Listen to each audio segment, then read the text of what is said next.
Hi there, I'm naturopathic Dr. Joelle and welcome to our kitchen. Today we are going to make a traditional favorite that I've been asked many times about, and that is traditional Korean kimchi.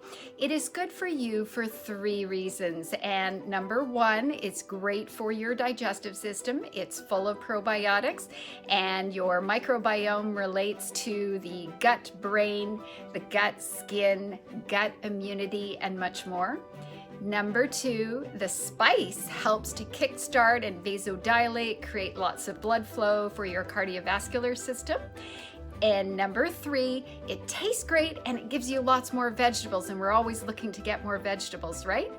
So some of the key ingredients that you're gonna need, I would recommend visiting your local Asian grocery store. Number one is you are going to need the Korean red pepper powder. I would recommend getting the coarse, not the fine, and you can ask somebody there. If you prefer not making the paste, but it's easy to do, you can also buy pre-purchased ready-made paste, and you can ask your grocer for that, your Asian grocer. In addition, you're going to need Napa cabbage, and I would recommend 3 to 5 pounds, and that's what these guys usually are at your local grocery store. Other ingredients are pretty straightforward. Shredded carrots, and I like color, so I like to put red peppers julienned. I also like to put minced green onions.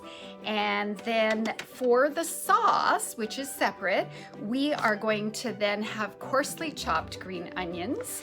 We are going to use white miso paste, which you can also get at your local grocery store as well as your Asian.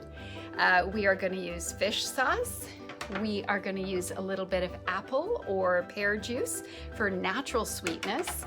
And then we've got coarsely chopped ginger, we've got garlic, yum.